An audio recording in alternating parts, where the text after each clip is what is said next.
Mi nombre es Ángel Villanueva. Vamos a resolver un ejercicio del trabajo práctico sobre grupos.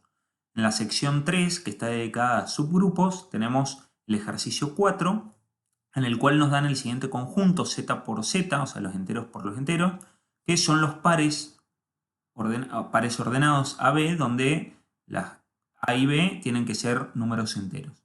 Sobre este conjunto se define la operación de la suma, definida del siguiente modo: cuando hacemos el par AB más el par CD, se suma coordenada a coordenada, es decir, la primera coordenada va a ser la suma de A más C y la segunda coordenada va a ser la suma de B más D. Bueno, se tiene que este conjunto z por z con la suma es un grupo, y en el ejercicio nos piden que marquemos todas las opciones siguientes que sean un subgrupo de z por z con esta operación. Entonces, bueno, donde los conjuntos que nos dan son los siguientes y los vamos a ir analizando caso por caso. Primero vamos a recordar que si tenemos un grupo y nos dan un subconjunto de G, se dice que es subgrupo si es cerrado con la operación, es decir, si tomamos dos elementos de este subconjunto con la operación del grupo, cuando opero entre ellos vuelvo a caer en H, es decir, es cerrado. Si está el elemento neutro del grupo y si todos los elementos de este conjunto, su inverso también cae en el conjunto.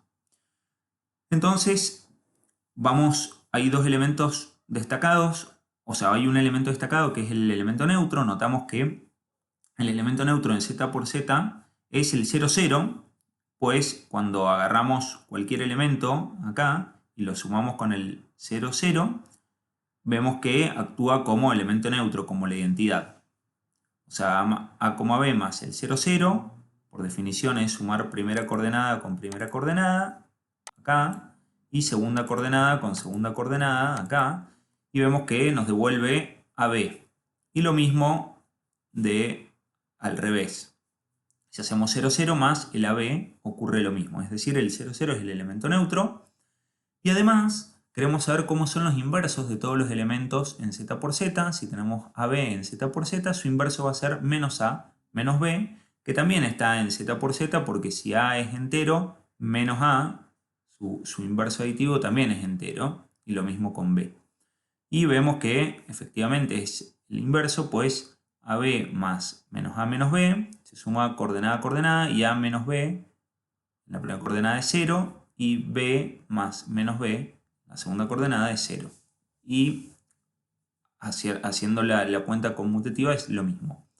Con esto en mente, ahora podemos analizar si los conjuntos que nos proponían eran subgrupos de z por z. El primer caso es, el conjunto es 2z por z, donde quiere decir que en la primera coordenada tenemos que tener un entero que es múltiplo de 2, y en la segunda coordenada cualquier entero. Bueno, veamos primero si es cerrado, para ver si es un subgrupo. Si tomamos dos elementos en 2z por z, como los conjuntos tienen que ser los elementos en este conjunto, la primera coordenada es un múltiplo de 2. Cuando los sumamos, vemos que en la primera coordenada tenemos 2a más 2c, y en la segunda coordenada b más d. Y notamos que en la primera coordenada podemos sacar factor común 2. Entonces, efectivamente está en 2z por z, pues en la primera coordenada tenemos un múltiplo de 2, un entero múltiplo de 2, y en la segunda coordenada tenemos un entero. Segundo, teníamos que ver que el elemento neutro esté en este conjunto, y el elemento neutro es el 0, 0, y efectivamente está en 2z por z, pues tenemos que asegurarnos que la primera coordenada es un múltiplo de 2, y 0 es múltiplo de 2, pues es 2 por 0. La segunda coordenada es un entero y el 0 es entero.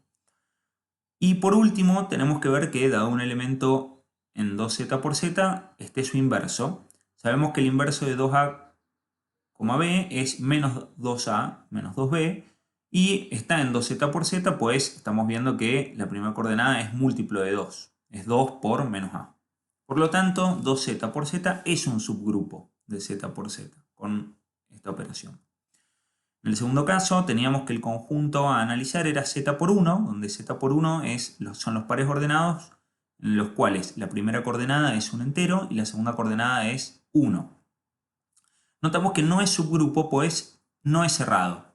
Es decir, si tomamos dos elementos en z por 1, por ejemplo el a,1 y el b,1 y los sumamos, vemos que la primera coordenada es a más b, en la segunda coordenada es 1 más 1 que es 2, que naturalmente no está en z por 1, pues la segunda coordenada nos quedó que era 2 en vez de 1.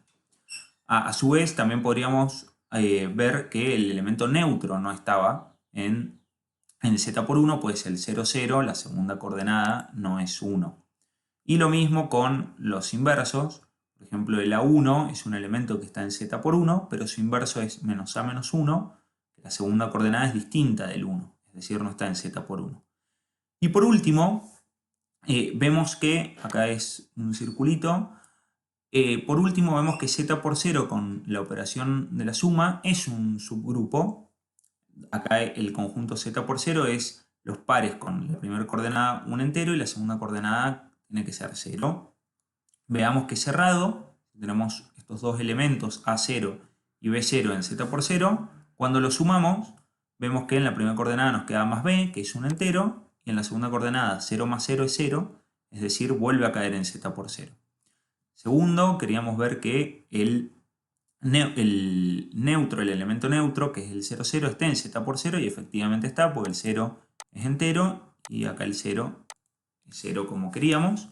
Y ahora queremos ver que, dado un elemento A0 en z por 0, esté su inverso, y sabemos que su inverso es menos A0, que está en z por 0, pues menos A es entero, y por lo tanto tenemos que z por 0 con esta operación es un subgrupo de, acá otro error de tipeo, de z por z con la operación dada.